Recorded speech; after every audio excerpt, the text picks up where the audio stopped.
deputada estadual e vice-prefeita eleita de Fortaleza, Gabriela Aguiar, seja bem-vinda. Obrigada, Nonato, obrigada, Yuri. É uma honra estar aqui de novo. Da última vez que a gente esteve juntos, eu estava como candidata. E agora a gente grávida. Muita coisa mudou, né? Cumprimentar pela vitória, né?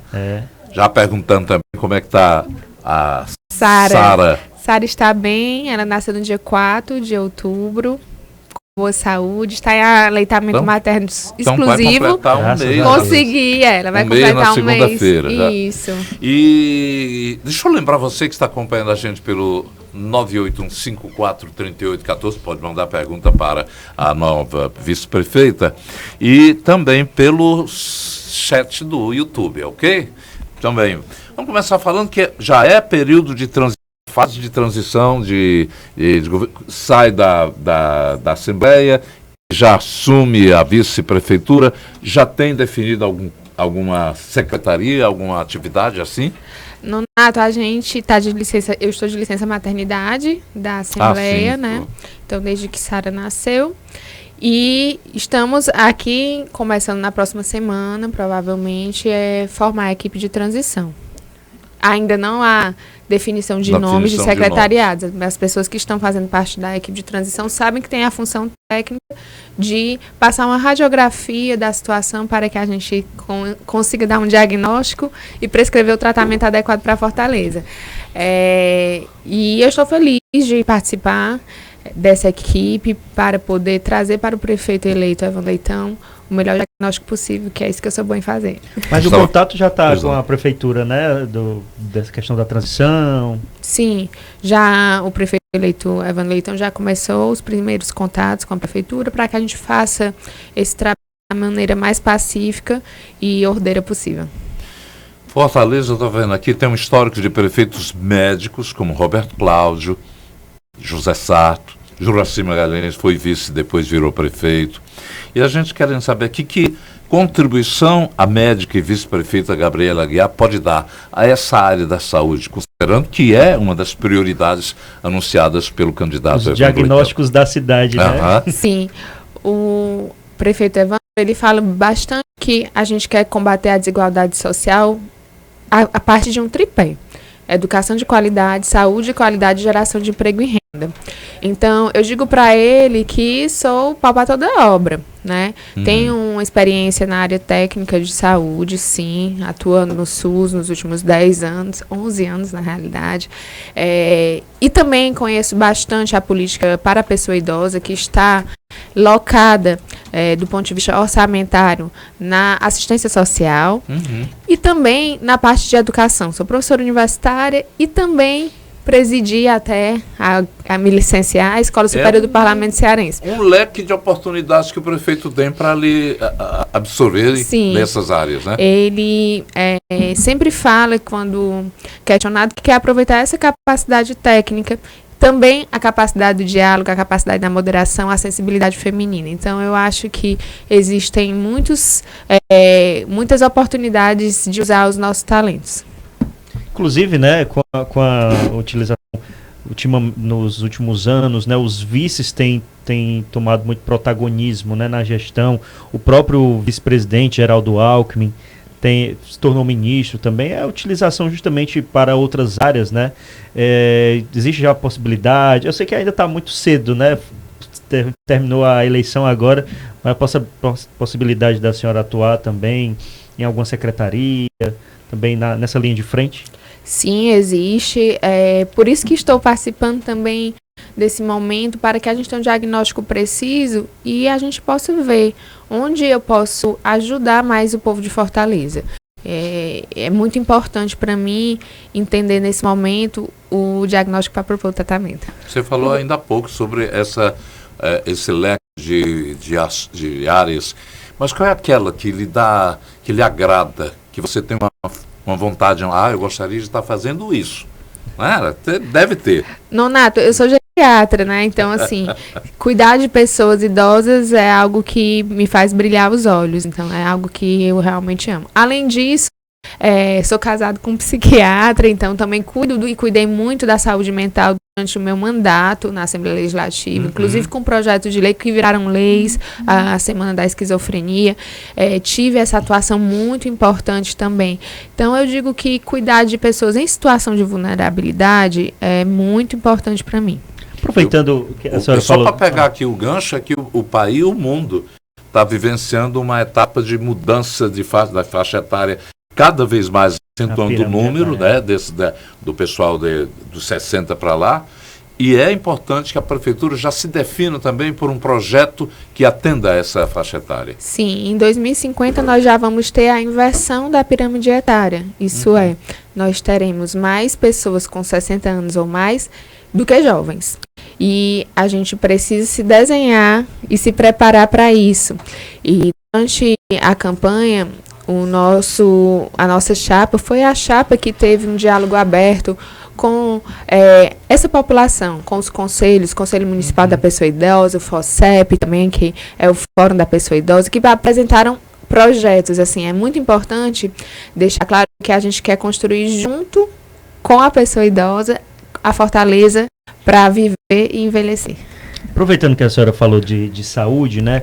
E é uma demanda realmente que os ouvintes trazem, né? A senhora falou do marido psiquiatra.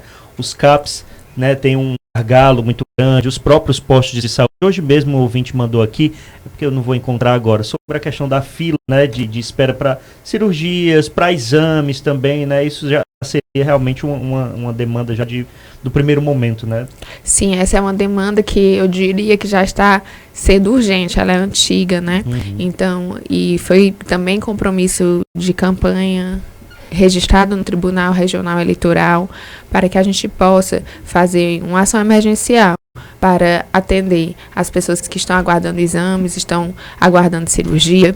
É importante também, é claro que esse alinhamento com o governo do Estado, com o governo federal, deve nos auxiliar para, por exemplo, garantir uma fila de regulação única, para garantir a compra de medicamento conjunto, para garantir a perenidade dos insumos. Hoje a gente percebe que muitas vezes falta insumo, falta gás, falta algodão. E se a gente está com esse alinhamento é para garantir que a gente tenha uma inteligência na distribuição dos medicamentos e insumos. Tem um ouvinte aqui, o Ricardo Moura, pergunta, Nonato Yuri, a deputada e vice-prefeita, se o pai dela, Domingos Filho, tem pretensões de ser candidato ao Senado em 2026, mas eu já vou lembrando aqui, é a principal liderança do PSD no Ceará, até candidato a vice-governador na chapa de Roberto Cláudio em 2022 contra Eumano de Freitas. Essas mudanças são típicas dos partidos do que se convencionou chamar de centrão. Como é que você, uma liderança jovem, apesar de fazer parte de uma tradicional família política, vê esses movimentos? Olha, Domingos Filho é um líder hábil, inteligente, reconhecidamente no estado do Ceará, para quem entende política, um grande articulador político. Ele mantém sempre a sua coerência política. O PSD é um partido relativamente jovem, no Brasil e no estado do Ceará, que ele tem como característica trabalhar com resultados baseado em metas. E isso varia de estado para estado. Então, o presidente nacional, Kassab, respeita muito. E aqui no estado do Ceará, ele sempre teve esse movimento, desde que nasceu o PSD, muito alinhado com o campo progressista. E eu acredito que no momento certo, a inteligência e a capacidade de realizar as políticas públicas de Domingos Filho será muito reconhecida. É porque quando acabam as eleições, né, o pessoal já pensa na eleição próxima, né? E o PSD realmente saiu muito fortalecido, né? Não só aqui no estado, mas também em todo o Brasil, né? Realmente tem garante uma influência a mais, né, do partido, inclusive com vistas a candidaturas à presidência, talvez, com o Ratinho Júnior, e também nos estados, né, deputado? O PSD saiu com 883 prefeituras no Brasil, foi o partido que mais fez prefeitos no Brasil. E é um partido que tem também um corpo coeso de deputados e senadores na Câmara, então ele tem sido um partido muito importante para aprovar projetos que têm interesse nacional. O presidente Kassab é um presidente que é do diálogo, moderador, entende as importâncias das diversas personagens políticas do país. Então, de fato, partido saiu fortalecido. E o resultado das eleições aqui em Fortaleza, é bom até lembrar, foi muito apertado. PT e PL polarizando essa disputa, buscando ainda compreender até o recado das urnas. Como o PSD e partidos de aliança governista do Ceará, vocês estão avaliando essa divisão do eleitorado? Houve uma nacionalização da disputa municipal, né? Então, de fato, se a gente parar para observar, essa nacionalização fez com que houvesse um extremismo, às vezes até uma certa violência que a gente percebeu nas últimas semanas da campanha. Então, esse é um momento da gente sentar para o diálogo, da gente unir forças, da gente conversar com as pessoas, tentando encontrar onde a gente está na mesma página, ou seja, onde a gente converge, evitando o que a gente diverge, porque a gente precisa ver que todos foram eleitos para governar Fortaleza, tanto o prefeito, a vice-prefeita e os vereadores. E é isso que o cidadão de Fortaleza quer, um pouco de paz, de ordem, para que Fortaleza entre no eixo de desenvolvimento.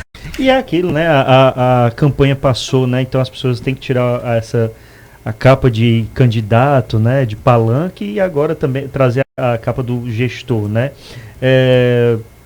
O prefeito, o Evandro, também procuraria pessoas da oposição para compor um secretariado, por exemplo? Olha, ele esteve aqui com vocês há 2 dias e falou para vocês que ia conversar com todo mundo. Eu prestei atenção, e então essa resposta já foi dada por ele. Ele vai buscar as pessoas para conversar, para o diálogo. Um passarinho me contou da possibilidade, por exemplo, de a vice-prefeita ficar à frente do que ele falou aqui. Olha, vai ter alterações aqui nas regionais, prefeiturinhas, que a palavra foi citada por ele. Há possibilidade de você gerenciar as unidades regionais? Olha, já quer saber qual é a secretaria, hein? Qual é essa secretaria? Ainda está muito cedo para a gente falar sobre isso. Como eu conversei agora há pouco, a gente precisa fazer esse diagnóstico de transição para que a gente indique os melhores nomes onde os principais talentos podem ser aproveitados. Você sabe que eu falei, a pergunta também, por relação que tem. É designado para cada regional um responsável, e muitas vezes eles não têm a possibilidade de estar mais próximo. E você coordenando isso faria com que a mobilidade deles nas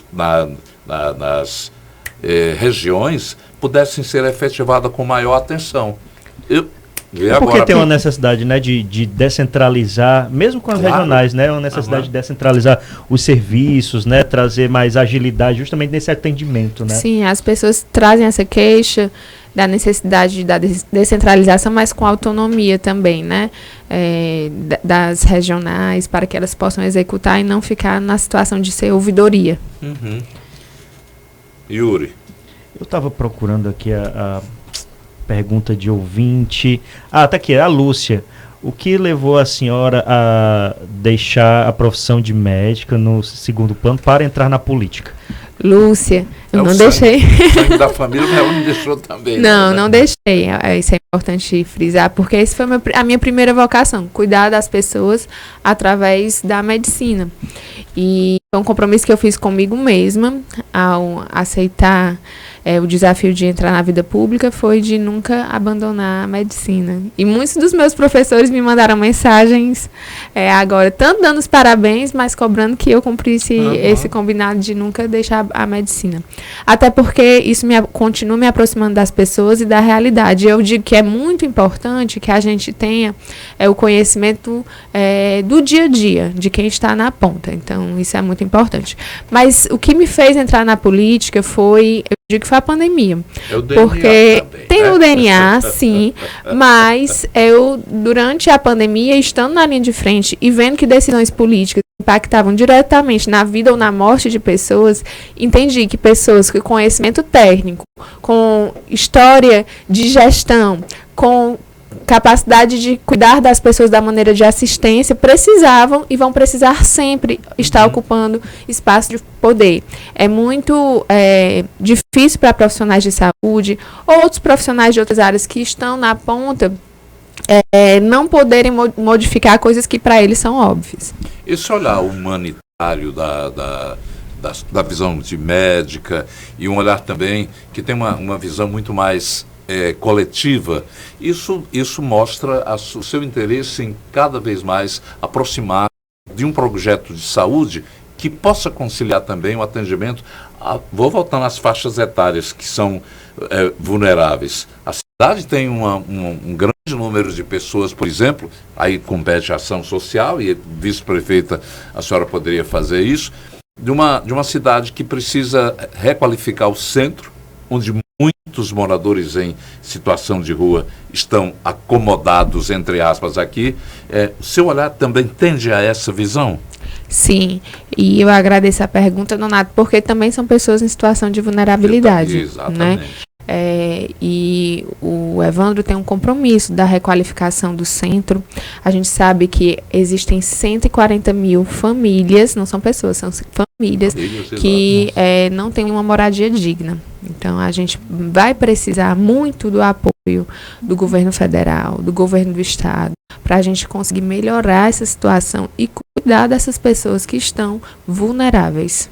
Até ser definida qual é a sua participação nessas áreas, existe um projeto seu, de um grupo, até familiar, diz, eu gostaria de implementar isso aqui, levar para o Evandro verificar. Já existe algum projeto assim? Existem algumas ideias.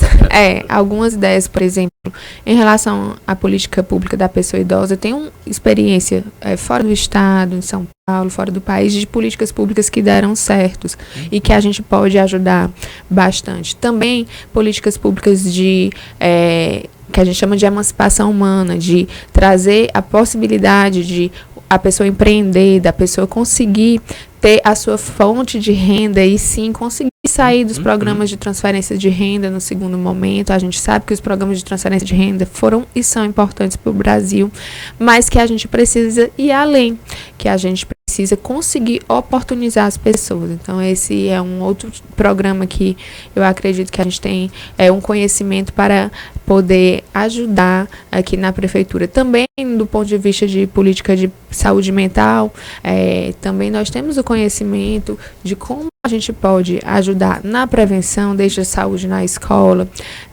no cuidado, que não é só a ampliação do CAPS e ampliação das equipes de saúde, não é somente isso, vai muito além. Vai também, a gente traz junto com a nossa próxima primeira-dama, a Cristiane Leitão, a ideia e o desejo de incluir as pessoas, como a gente já vem falando dos espaços girassóis. Então, assim, são muitas as ideias e projetos que a gente já tem maturado na nossa cabeça como algo que a gente pode colaborar. Ainda ontem eu estava falando aqui, nós comentamos, eu e Yuri, a questão, por exemplo, do adoecimento mental de um aluno na escola em Pacajus, que de repente um surto, né? Chegou com uma faca, e também do adoecimento mental em outros casos nas comunidades de Fortaleza, que são muito comuns. E as pessoas só dão conta desse tipo de doença quando acontece um caso desses. A gente tem a estatística de que após a pandemia, 30% a 40% das pessoas estão adoecidas mentalmente. Isso é um valor muito alto. E não dá para a gente só dar conta quando acontece um surto desse e que outras pessoas estão sendo ameaçadas. A gente precisa cuidar antes, na prevenção, na escola. A gente precisa garantir o tratamento e o acompanhamento. Então, a gente sabe que é um desafio grande. E a gente está aqui pronto para ir à luta realmente, para trazer felicidade, saúde, bem-estar. Como eu sempre digo, saúde não é só ausência de doença, é o verdadeiro estado de bem-estar físico, psíquico, emocional, espiritual e social. Então, se a gente está procurando saúde mesmo para as pessoas, a gente está agindo em todas essas frentes. Olha, por tudo que eu ouvi aqui, só Yuri, por tudo que eu ouvi aqui, o melhor indicativo para a Gabriela é a secretária de saúde. Acumular cargos aí. E acumular cargo. Não, é pelo Cúmulo de função. Pelo conhecimento que ela verdade. demonstra, uma consciência, uma visão muito consciente do problema de saúde, que não é só da capital, é do Porque país, é isso, né? E a saúde interliga tudo, né? Tudo, Quando você vê, ó, a educação, a qualidade de vida, mobilidade, tudo isso garante uma saúde, né? Uma cidade plena. Sim, uma cidade para se viver, né? A verdade é que quando o cidadão ele perde o seu direito de viver a cidade, ele já está em risco de adoecimento. Uhum. Tem aqui deixa eu ver aqui, olha, a mensagem do Emanuel, tá parabenizando, motivo de grande orgulho para nós. Parabéns por essa conquista, desejo sucesso. Aproveitando aqui, tem uma última pergunta, Nonato, do Anderson, sobre valorização dos servidores. Também muito bom. Anderson, eu acho fundamental e eu agradeço a pergunta porque vindo também como uma pessoa que eu sou concursada da EBSER, que é do HUWC, e do Valdemar de Alcântara. Eu entendo que o servidor ele precisa ser valorizado para que a gente consiga, primeiro, garantir a permanência e a perenidade desse servidor, tendo um vínculo com o serviço, com as pessoas, e também para que a gente possa garantir uma qualidade de serviço. Então, o Evandro, durante a campanha, ele fez várias sinalizações em relação a isso, também lembrando que ele é um servidor público concursado da Cefaz, né, auditor. Então, esse é o nosso olhar, é um olhar de garantir essa valorização, sim, dos servidores públicos em todas as áreas. Qual é o seu conhecimento em relação aos hospitais? IJF os hospitais, né? Os Gonzaguinhas. A situação realmente está perfeita. Eu coloquei o perfeito bem estendido, porque a gente sabe, tem uma consciência que não existe perfeição em nada. Mas, nesse momento, que nota você daria ao sistema de saúde municipal? Olha, a gente tem 10 hospitais da rede pública municipal. O IJF é o mais conhecido, né, por ser o maior hospital de trauma do estado todo. Nós sabemos que houve reformas físicas de algumas unidades, mas o que a população traz para a gente de dificuldade primeiro, que muitas emergências foram fechadas, então dificultou o atendimento emergencial.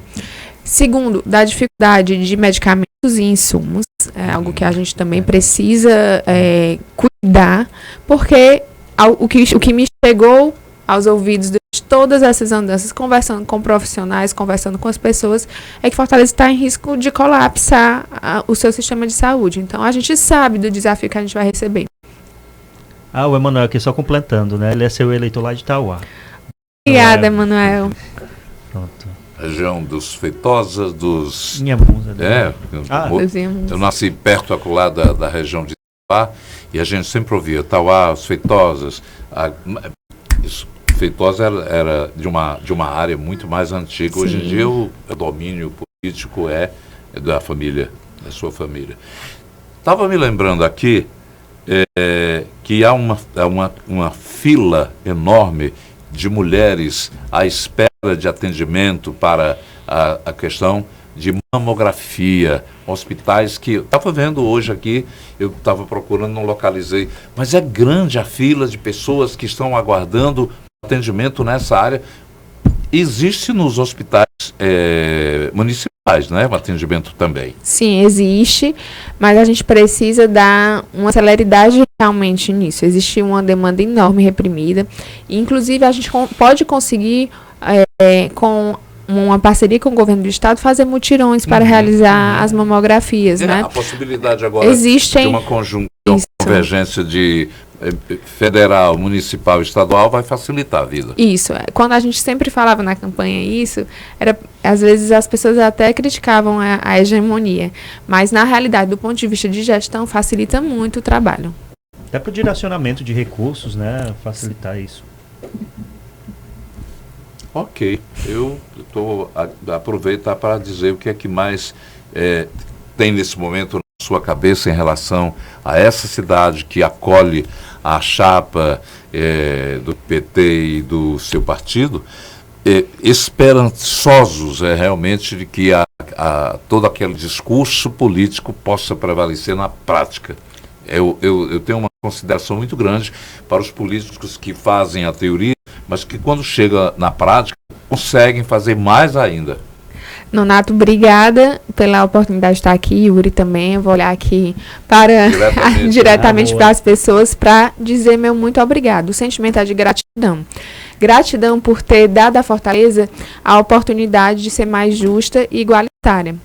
A dar à Fortaleza a possibilidade não utópica, mas real, de transferir renda de verdade, para aquelas pessoas que mais precisam a oportunidade de viver a cidade, a oportunidade de respeitar as mulheres, respeitar as crianças, os idosos, as pessoas com deficiência, as pessoas em situação de vulnerabilidade social.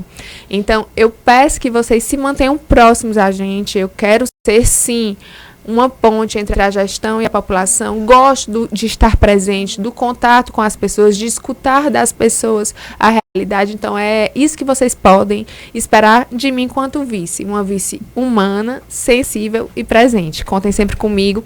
Me sigam nas redes sociais, @GabrielaAguiarCE. Podem falar comigo por lá que você vai ter sua resposta. Aí, a gente coloca também o programa, o nosso horário aqui sempre à disposição quando houver informações necessárias para a comunidade, para a população de Fortaleza. Faça valer também esse espaço. Obrigada. Obrigado pela sua presença. São 10h40 agora.